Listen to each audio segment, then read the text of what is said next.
Hey, good morning. What's popping? What's happening? Or as my youngest says, what's up, brother? I hope you guys are doing well this morning. Happy Friday to you. Coming to you live from Gimbal World headquarters. Again, this is the view from my desk. Keith is on assignment today, and he's down in Evansville helping a friend and in a real special way. Pretty cool story. So we are missing Keith today. Oh, wait a second. I think I just saw Keith pop in. Keith, I was just saying that you are on assignment today, and boom, there you are. Sorry for my delay. Hey, you're all good. You're all Tell good. Libby I said hey. Keith says hi, Libby. She says hello back. Keith, what are you doing today? I am at Parlor Donuts in Evansville, Indiana, right off the river. Parlor has a really cool story. I can't tell it to you because I don't recall all of it, but there is a version of it in Fisher's, and they just have these wacky donuts that are unbelievable. So I just had a meeting with a fella that grew up on the same street I did, and we just discovered that yesterday. And so we had a fun conversation about the old neighborhood. Ah, man, that is so cool. Well, I'm glad that you're down there. I know you're doing the Lord's work, literally. So that's pretty cool. I want to go ahead and fire up our disclaimer here. Our disclaimer, as you all know, for many of you who watch this show and on a regular basis, you know that we're going to cover things like the stock market. And when we say the stock market, what in the world is the stock market? It's just a place where ideas are exchanged and valued and traded. Some of those ideas are worth more than others on one given day than another. But specifically, we like to capture the S&P 500, which is 500 of the biggest global companies in the world. And when I say global, I mean they're based out of the United States, but they have operations all over the globe. You might think of like a local stock, like the Eli Lilly.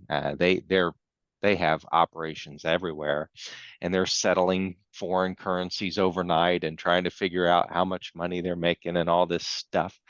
So we're going to cover the S&P 500. We'll take a look at some smaller company size stocks, the NASDAQ, and then we're going to give you some of our opinions. But I wanted to highlight an important disclaimer here is don't forget to renew your driver's license. Renewing your driver's license, number one, keeps you legal.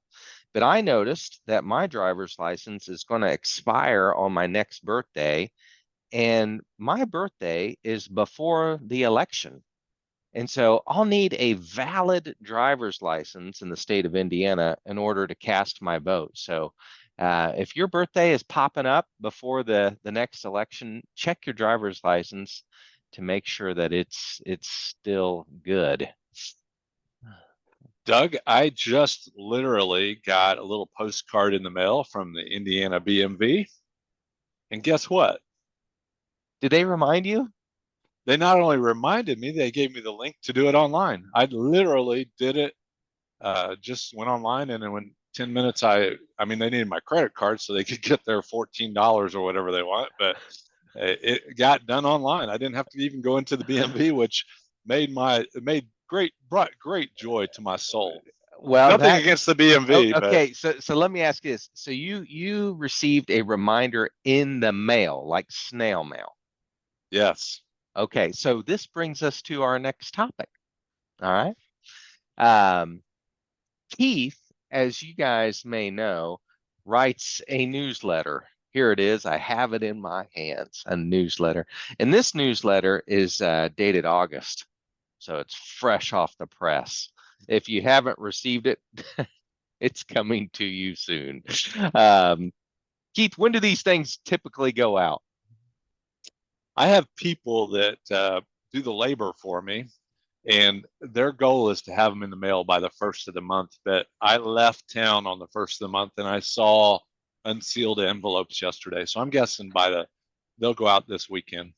Okay, so if you're on this call, boy, you just have a preview of what is to come in your mailbox. But like Keith was saying, he received something in his mailbox prompting him to um, check his driver's license and to renew it. And in this month's edition of the Anchor, and guys, if I log on to the Gimbal files here, we have newsletters going back every month to 1999. There might be like some secret like warehouse where I don't know. There might be newsletters pre 1999, but we have them all the way back to 1999. And so we've got a lot of really good stuff. And Keith is he's the author of this, and he wrote one for this coming month that I want to share with you. And if you can see the screen, um, this month's edition, there's on the front page, call first, let the buyer beware, a scam is on you. And so, you might get something in the mail through your mailbox. You might get something electronically in your inbox, in your email. And it's really critical to ask yourself a few questions. And I'm going to go through this, but Keith, what has inspired you to cover this topic? I know you talk about it on the regular. Tell me what inspired you this month. Well, in general, I'm a cynical human being. If people say things that don't make sense to me, I generally don't believe them. I think that's a benefit to all of you watching, that anything that we've brought to your attention has gone through my filter of cynicism. But there are scams out there that break my heart. They're marketed towards people that are older. They are designed, I think, by people with probably Ivy League educations. You are not competing on a fair ground. They've studied psychology, and so they're doing a lot of things that aren't very good. And so some of those are there's the idea that older people get lonely, and all of a sudden somebody brings himself into their presence, not physically but electronically, that I want to be your boyfriend or girlfriend. That's one of the scams. There's a scam that somebody kidnapped, not kidnapped, that your grandchild was drinking and driving, and if you'll send this money, we'll get them out of jail without any problems. And the grandkids crying when they put them on the phone. Then there's scams that are pop-up menus that will do things for you to fix your computer. There's just a variety of scams, and as I researched it, um, there's really not anybody that's going to help you. Like, you have to beware yourself, which is really an intense idea. Yeah, I was trying to. I just drew a line through it. My apologies. Um, Scams are your responsibility, and that was a thought that came up a couple weeks ago here in the office. And the scammers are so good; they make you take responsibility for what's going on, and they say, "Wire us money, send us money," and when we press the go button, it's on us.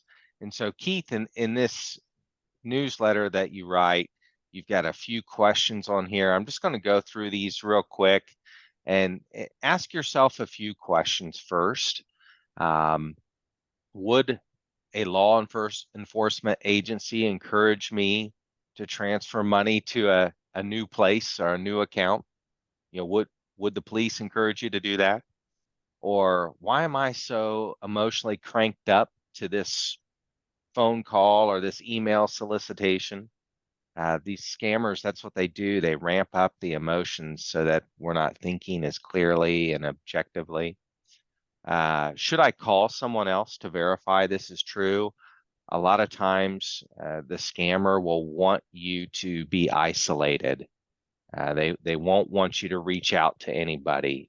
Hey, can I call you back? I'm going to check in with my son or my financial advisor first. They're going to say, "Oh, no, no, no," and so that isolation is, if someone's asking you to do something in secret, It's not a good idea. Privacy, we understand. Secrets, not good. Um, how will I get my money back? That's a question you'll have to ask yourself. If you ask the scammer, they're going to make something up. Has a scam like this ever happened before? Does it ring a bell? Does something internally just say this isn't right? Isn't there And like the Nigerian like haven't most of our listeners heard of the Nigerian prince that wants to send you like $20 billion or something? Like most of us have heard of that one, right? Like that was one yeah, of the original ones. And then so yeah, I think if you all stay aware, that's a big deal. Go ahead. I'm sorry, Doug. no, and this is why if Gimbal receives an email from you that says, "Hey, send us X amount of dollars," it's our practice to give you a call and make sure it's not the Nigerian prince who needs money. Um, and then just the urgency. There's always some type of urgency with a scam. And how many things in your life really are that urgent? And uh, there's not too much that really is that urgent. You can take a breather. I know, Keith, you told me early on when I started working for you and working with Gimbal, when something bad happens, you like to give it 90 minutes. I think that's what you told me. At least that's what I've applied. So when something goes wrong, whether it be in business or with my family or just something very dear to me, I with a friend, I wait 90 minutes before I respond. And a lot of times, guys, you've got time to take a pause and go for a I walk. I can't outside of athletics, I can't think of much I've ever had to react to in life. Like I haven't been in the military, so I haven't had to do that. But like most things in life, you just don't have to react very quickly. Like if there's something bad that's going on, like one of the worst things I can think of is our friend Russ was getting promoted in the military, and I was in the Pentagon, and he had lined up a private tour for my daughters and I of the Pentagon. And I got a phone call. I don't even know how I had a phone back then. That's really weird. But I got a phone call from Connie that my mom had experienced what seemed to be a stroke. That was in Indianapolis, and we were in Washington, D.C. And it was a very emotional bit of information. And I just kind of breathed in a little bit and thought, well, I can't do anything about that. Like, I can't get to Indianapolis in any amount of time that's going to matter. And so we not only finished that tour, we had another one lined up that we did because it didn't matter. Like if either my mom was going to survive that event or she was not, but the next 2 or 3 hours aren't going to change the situation. That's probably the most emotional thing that comes to my mind. But you all think for yourself, what's something that you've had to react really quickly? Probably not much. Yeah. Well, good word. Hey, so stay on the lookout. You might check your mailboxes starting next week. Get excited. Get excited about the mailman coming to your door. Um, Well, I want to point out something else in that article, Doug. I think we'd like that. I interviewed a detective about this, and I think we might bring him on the show here in the next month or so, just for his input, like a little bit of a dialogue with him. But he pointed out that they in the city of Fishers, they are finding people as young as 55 getting scammed, and so the only thing I could think of was to tell you to have your younger members to read the article as well to understand that it's not necessarily just an aging thing. These people are skilled con artists and they're coming at your family wealth. And the more you as a family talk about it, hopefully the less likely you are to try to keep a secret about something that you'd call those younger family members to see, have them help you navigate this situation. if you guys, if you want me to email that or mail a copy of that letter to your loved ones, um, just send me an email, give me a call, let me know. I'll have Keith autograph it with a personal note to your family member. So anyway, that's good, Keith. That's real good. Speaking of families, there's some pretty good advice on parenting there too. Top 5 opinions about parenting. So anyway, stay tuned for that. And kind of in line with this, I was playing around with what are we going to talk about? And Keith, I didn't know you were going to be on the show today, so you just gonna have to roll with this. Um, but I was thinking about okay, what expenses do you never want to stop paying in life? And the reason I'm thinking about this is one of my family members came to me and said, "Should I stop paying this?" And I was like, "No, no, whatever you do, don't stop paying this." And Keith, you might have a different opinion, and if you do, that's cool. But one of my family members, uh, they're approaching at 8 at the front of their birthday, at 8-0, and they said, "Should I stop paying my long-term care insurance?" And it's expensive. If you have long-term care insurance, you know how expensive it is, and you know that the dollar amount is way north of the premium that you started with. Long-term care insurance is really today it's really even a different product than it was if you took a policy out 20 years ago, maybe Uh, even 15 years ago. But yeah, that's one that I would say 99% of the time, if you give me a call, my feedback is don't stop paying that. And so that might be another one that you have the conversation with your loved ones and say, "Hey, I just want to let you know I have this. This is an important thing for you, loved one." That's why mom and dad did this stuff is for the next generations and to help you and to help protect investments and assets. And anyway, that came to mind as my number one. Don't stop paying this. Does anything come to your mind, Keith? was it Journey? Don't stop believing. I that particular one, Doug, gets my blood boiling. Oh, Uh, good. yeah, because the state of Indiana, along with other states, started what was called a partnership program back in the early 90s, and we helped a number of you get these partnership policies in place.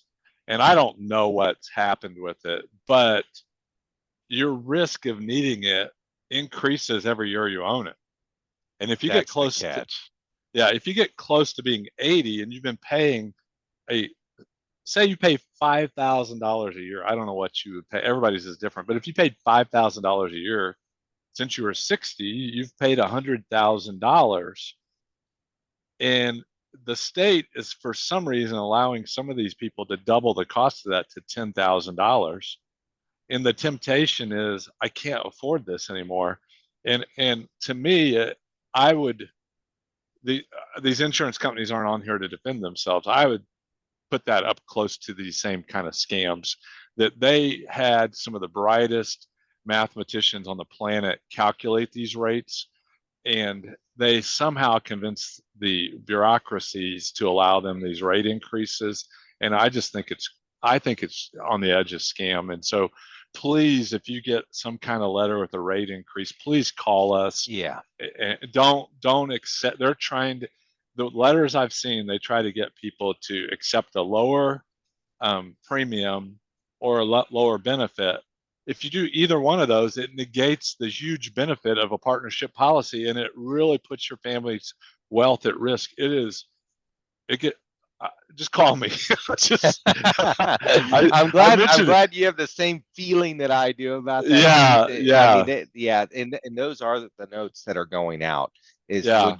would you like to lower your cost? Hey, who wouldn't want to lower their cost? Right, Well, right. what's the Yeah. catch? And Yeah, that's that cynicism I was telling you. I think my cynicism is a defense for our clients, because it just gets my blood boiling. And so anyway, I that's definitely one. Another one, I had a conversation with somebody last night. Another one that I would pay is my property taxes. yeah, there you go. I like that. Yeah, yeah. Just please pay your property taxes. I did I did tell somebody this, though. If you inherit something that is not worth inheriting, like an old gas station lot, Yeah, like, yeah. that somebody's been leaking This is oil for close to home. generations. Yeah. Uh, I wouldn't pay those property taxes. Hmm. That's how you Yeah. can get rid of it. You may not be able to sell that, but if you don't pay the property taxes on that, then the government takes it over and it's out of your hair. But most of the time, like 95%, 99% of the time, I would pay my property taxes. Um, my grandma, rest in peace. She passed away a few years ago. Oh, she was an independent woman, and she got so fed up at the insurance companies, Keith, that she stopped paying her homeowner's insurance because of the increases. And when my dad found that out, so that would be another one I would encourage you. Hey, look, if you need a referral for your home or property or casualty or auto, give us a call. Um, if you need to review it, but don't stop paying it. Don't stop paying it. So anyway, on the flip side of that, there's this book out there called Profit First. And the idea behind Profit First is to pay yourself first. And you can pay yourself first by giving yourself uh, some consistent and dedicated avenues for your money. Maybe you pay yourself first and it goes to a savings account at your bank. Maybe it goes to a money market account. But it's on point, it's on purpose. There's some direction and your bills just aren't flowing out with all the money you're making. So if wherever you are in life, if you're like you just graduated from high school or college, or you're 50, 55, 75, I would encourage you guys. One of the places to keep paying is to pay yourself first. And what I see, happening from that is you're going to be able to stack up some wealth and you're going to have purpose tied to your wealth. Maybe that purpose is to help somebody. Maybe that purpose is your retirement. Maybe that purpose is to send a kid to school. It could be a cruise that you're planning or you're thinking about doing something big. But paying yourself first is a great business principle, and it's a really good personal finance principle as well. Boy, I want to go back to the scam thing real quick, Doug. I was listening to a podcast earlier today that the speaker was talking about what he learned at his dining room table as a young man, like what is the generational wisdom that was passed down. And if you all aren't having family meals once in a while, whatever your once in a while is, maybe you can't, maybe family lives out of town. If you can make it happen quarterly or annually, I would sit at that table and talk about some of life's issues. Maybe you talk about that. I heard Keith and Doug say somebody got scammed out of 40 or $80,000. Those are the numbers we're hearing, why we're so adamant about this. And how can you, as the younger generation, help me as the older generation navigate through this? How do we work together as a family? Because what we're talking about is family wealth, but I think there's family wisdom that can go down generationally too. And for me, one of my most enjoyable events of my life is when we have the family at the dinner table. It often will go 2 or 3 hours. Like there's just it's full contact. It's not for the weak at heart, but our dinner table is where really good dialogue happens. That's a great word. Spend some of that profit first, some of that investing in yourself first, money on your next family meal. That's a good word. You may Um, even, I would even suggest, Doug, um, if that family is so large and you really want to get that going on, you might even consider spending some of that wealth on catering the meal because if you want everybody engaged, if some of the people are taking, doing all the work, you may not have those people engaged in the conversation. And I bet most Man, families that's could like probably, biblical advice, Martha. yeah, I'm just saying that most families, if you spend a couple $100, you could have a really nice meal catered in, and everybody could be engaged in that meal. So that's just Yeah, I that think Martha that's was trying to get Mary to do that same thing a while back ago. like Martha was too busy, right? She was wanting everybody to, yeah. No, I think I think it's a great thing. But anyway, that's the I key had it thought for the reversed. day. Yeah, No, that's that. Martha had the high blood pressure. Mary was relaxed. Yeah, yeah. Mary was trying to get Martha in on that. That that's a really good word. That would be a lot of fun. That would be a lot of fun. Um, I want to talk real quickly about what we're seeing in the markets. I think we're going to be entering in a new stage with the talk of interest rates potentially going down and what could happen with the market. We have no idea. What we do know is the market is a forward-looking mechanism. It's trying to guess and get ahead of what things could look like for the US economy into the future. And so it might be looking out 12, 18, 24 months. And it's trying to say who are the winners? Where do we need to take some profits? And what's been good? Will that continue? And so we're starting to see some of those dynamics play out right now. We saw this earlier in the year. I was reviewing statements for 2024. I was reviewing January, February, March, and in March, you would have seen your statement at a pretty high level if you had investments in the stock markets. And they did great that first part of the year, and we gave some back in April. And then really through July, your July statements have been very good. So here we are. We're in a season of earnings. We're in a season where the magnificent seven, the big seven stocks that are out there, the Apple, Amazon, Netflix, Google. I think Lilly's made that list here recently, and some of these stocks have been the real drivers of the market. And if you've watched this show, you know that because we talk about it all the time. And what we're seeing is we're starting to see some rotation there.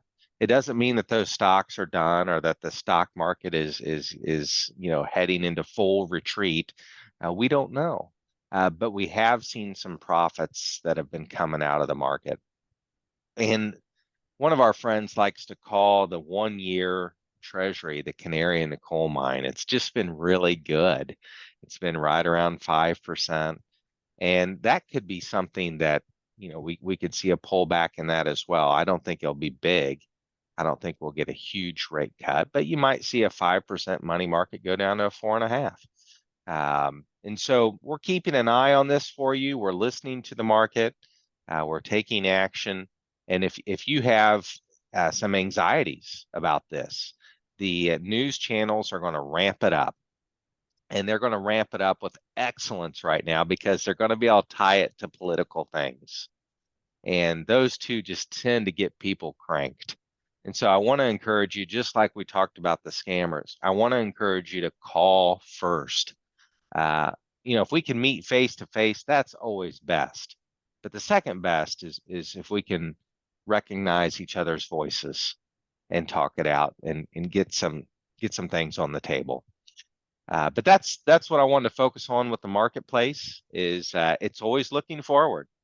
And we look forward with a lot of optimism in the marketplace. I'm listening to a podcast. It's called Acquired Podcast, and I'm listening to a doozy on the building of Microsoft. This is like a 4 hour part one. There's a part two, and it tells the story of Bill Gates and Paul Allen and how they did it and what was happening in the personal computer space. It didn't exist in the 70s. It was coming on. And so that type of innovation is coming on somewhere. And a lot of times the market sees it. So we're excited about that. We're optimistic. And these times where the market gives up some steam are they're just natural. They're natural pullbacks. So Keith, you got anything else that you want to add before we sign off, or did you want to go into Gimbal overtime? No, I've got to be somewhere here shortly. But I sent you a snapshot from a book on my bookshelf called Super Performance Stocks by Richard Love. I'm reading that. It's a 1977 copyright.